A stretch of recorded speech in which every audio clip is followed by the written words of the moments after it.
Everybody, it is the Sunday night NLP for Traders webinar. I'm Rob Booker. It's wonderful to have you here with me and along for the ride. Thanks for joining me. We'll probably go for about 20 minutes tonight, and we'll update you on some just the latest conversation in discussing techniques to help your trading from a mental point of view. And all of this webinar is recorded. I will upload it immediately. If you follow me on Twitter, you'll get a link to this right away. I'll make sure that this link goes out within probably no more than an hour of this webinar occurring, making sure that my audio is on. Rick says it's hot in Southern California too. I can imagine that it is. All right, I'm sharing my screen, and you are here on our webinar tonight, and I'm going to talk about 11 rules for trading inspired by Henry Miller, who was an author and a playwright and a novelist. And I read some rules for writing from Henry Miller today on a blog that I was reading. They were his 11 commandments of writing and a daily creative routine. And I just sent the link to this inside of the webinar if you're here live. And on the recording, you can see the link right on the screen in front of you. And Henry Miller wrote these 11 commandments about writing, and I just thought these were inspirational to me with respect to trading. So I want to talk about 11 rules for trading that are a little bit different, stated in a different way, and described in a different way than we usually talk about them. And I'm kind of excited to share these with you tonight or today in this presentation, because I think they're just expressed in a slightly different way that made a lot of sense to me, and I think they're probably going to make a lot of sense to you as well. Let's see if I can make that a little bit larger. That looks good. Rule number 1, work on 2 trades at a time until they're finished. One's a little longer term trade and one's a little bit of a shorter term trade. And what do I mean by that? Here's what I mean by this. I noticed that sometimes in my trading career, I've had like 5 or 6 trades going on at the same time. I think right now I have like 2 trades going on right now. And that's about the most that I can handle. And I'll treat one trade like a longer term trade that I'm going to keep open for a while, something that I'm envisioning holding open for a larger profit target. And then another trade that I have open that is more of just, I'm willing to cut that thing off if it goes badly, and I'm willing to cut it off if it's going well and just grab the profit. And what those 2 types of trades going on at the same time tend to do for me is they tend to give my long-term trading mindset the room that it needs to let a winner become a really big winner, and the room that it needs to let it turn into a winner at all. And then on the other side of the coin, it gives me that satisfaction of having a quick turnaround on a profit. So if I've got 2 trifecta setups going on with the trifecta system, I might have one that I'm going to let this thing play out all the way to its furthest profit target. I'm not going to let go. I'm going to manage this for the longer term and I'm going to be less aggressive about it. I'm going to be more patient with it. I'm going to be more relaxed about it. And then I've got another trade out there that I'm more aggressive with and less patient with. And I'm like, boom, boom, boom. If this doesn't go exactly where I want it to go, I'm going to cut it off. And I've got both of those things kind of going on all the time, and it keeps me from getting bored, and it keeps me from becoming my own worst enemy and treating a long-term trade like a short-term trade. It puts each category of trades exactly where they should be. Number 2, start no new research on a trading system until you've made a healthy profit from the one that you're using. Well, that's, of course, unless your current trading system stinks and you don't like it. What I mean by this is that we often will begin to work on something brand new before we've really given the trading system that we have right now a chance to succeed. And we're constantly playing around with a new indicator on the side, or making our charts a different color, or playing around with our charts. We'll talk more about that later. But what we really want to do is we want to make a healthy profit, and you want to put all your focus on making sure that you're closing trades that are winners. You're closing winning trades. And I'm going to highlight this really strongly. Keep closing winning trades. Just keep making money. And this sounds so basic and so simple, yet we often forget how important it is. Just instead of looking for a more perfect trading system, seek to be a more perfect individual and trader. And instead of seeking to play around on your charts with something brand new to tweak things, just make money the way it is. Just it's fine the way it is. Most of us become concerned that it's not good enough, or it's not perfect yet, or it hasn't gotten rid of all the losers. And just put stuff into practice. Jump headfirst into something and get a profit out of it. You'd be surprised how easy it is to get a profit out of a trading system. It actually can be quite easy. And a lot of times it has nothing to, profits don't really have anything to do with the trading system. And I believe that with all of my heart. Rule number 3, don't be anxious to trade or anxious about your trades. Work calmly, even joyously, and jump into your trades with happiness.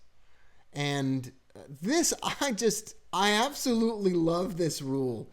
I love this rule about not being anxious to get into a trade or jump into a trade, but instead to work calmly and firmly. There is a sense that you'll have as a winning trader, this idea or this belief that things are just going to work out for you, that your trading methodology is going to work, your trading system's going to work, and this is going to be fine. And that calm feeling just makes absolutely everything that you're doing as a trader easier to do. And it makes you feel happy. Even if you're in a bad trade, you feel a sense of calm and reassurance that this is all going to work out for you. And most successful traders that I know, if not all of them, have a quiet reassurance and faith that it's going to work out. And they may be faking it. They may not even really believe that, or they don't even worry about believing it or not. They just say it. It's just a fact that this all works out just fine. And then in their trading, they are calmer, they're happier, they get into a trade with happiness. They're not nervous about getting into a trade. This one trade doesn't mean a lot. It's not like a big deal.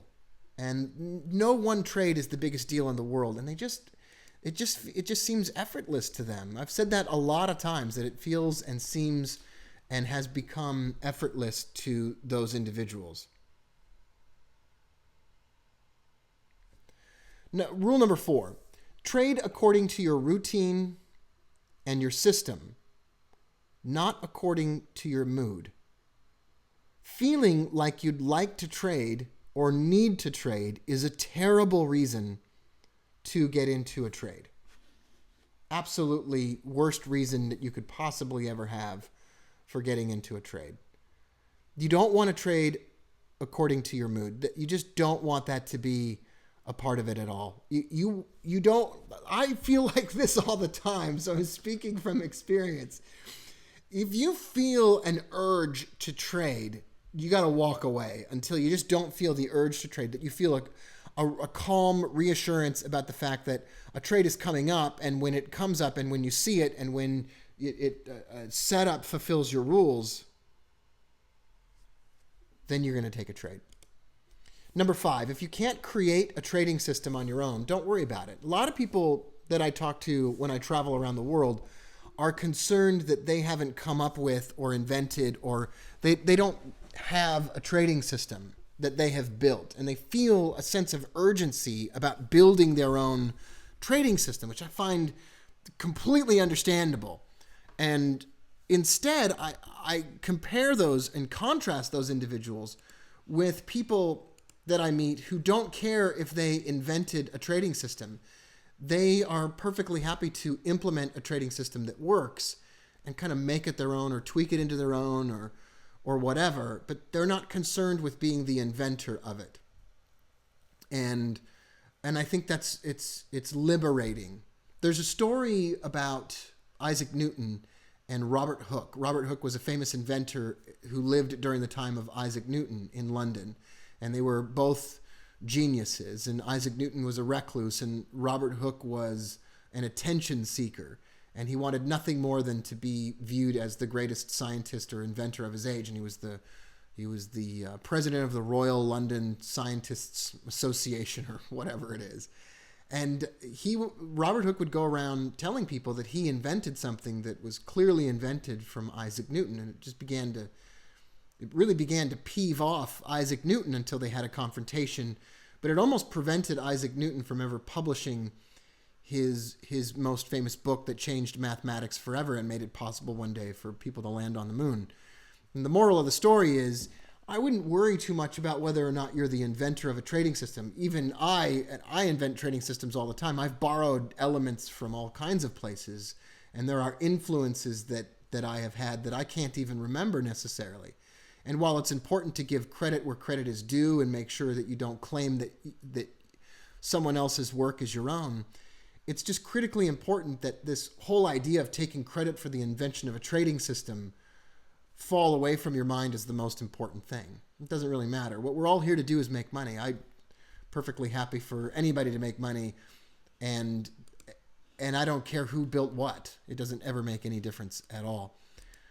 Number 6, finish a trade off rather than start new ones. Traders seem to be in love with starting trades, and it's kind of like the feeling of falling in love, that they can't necessarily keep themselves from starting new trades, that as soon as they have one open, and it's been open for a while, have you ever been in this position? It's open for a while, and you just can't get your mind off of getting a new one open now. That there's this element of this desire to be in a brand new trade and to take a brand new trade. And I find it incredibly common for traders to not see one trade through to the end and finish what they've started. And it's a critically important thing. Make sure that you have those 1 or 2 trades open, the short-term one, the long-term one, or just one trade or whatever. Finish that trade off.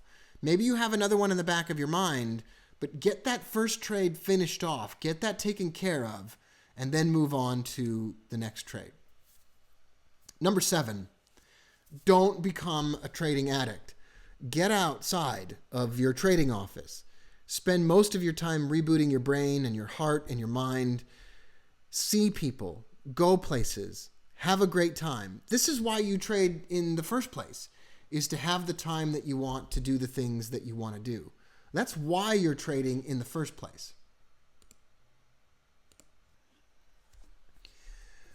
So when you become a trading addict, your life is dominated by this job that you've given yourself to be a trader. Your life is dominated with the desire to be trading or active in the market or have something going on. And if the market just isn't setting something up, that's just not good enough, and it's frustrating, and you might even find yourself becoming, angry with other people when there's not a lot of trading activity going on. I would recommend to you that at the most 1 or 2 hours a day spent planning, taking, managing trades, and the rest of your time do the other things in your life that you want to do, that you were meant to do, that you were born to do. Some people do say they were born to trade. If you were born to be trading in a part of the markets, then get yourself an education business and a blog, and build a trading course or whatever. Get some of that energy out of yourself in the form of education, and giving education and sharing your insights with other people, as opposed to having the primary manner in which you deal with your addiction be by spending time in the market. That's just a complete and giant problem. On the same note, number 8, don't be a workaholic.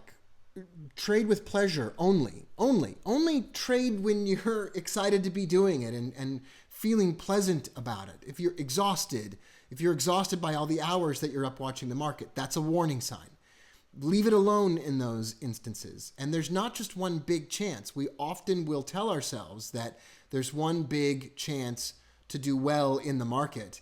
And if we don't do well, then we're going to lose our chance.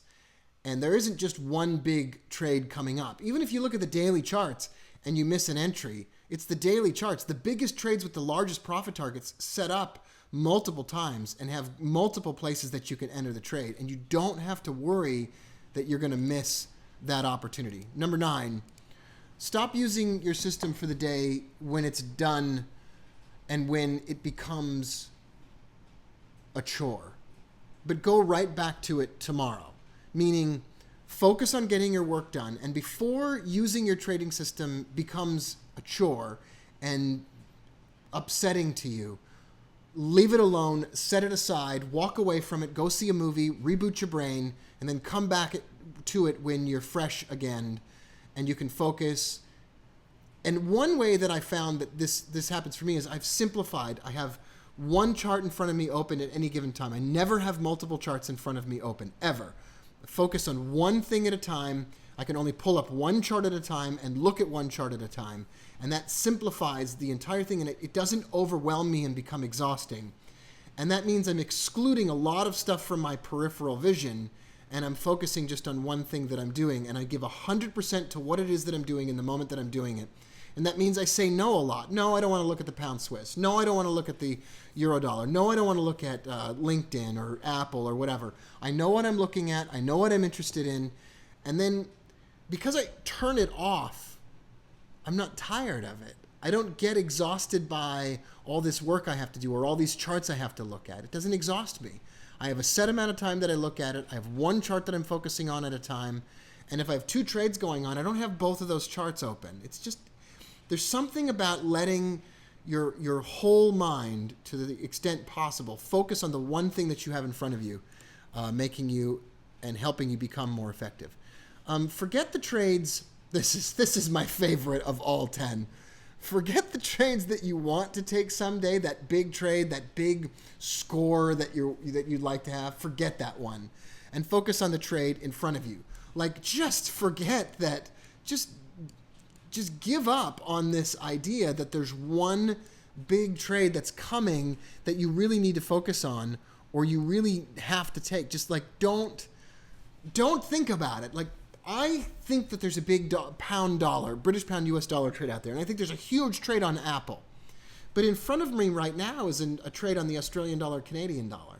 That's the one that I need to be focused on. That's what I need to be paying attention to. And I will often find that we will let what we're not doing spoil what we are doing. We'll let the trade that we haven't taken yet that we really wish we could take affect and influence the trade that is in front of us right now. You want to trade what's in front of you, and you want to ignore all that other noise.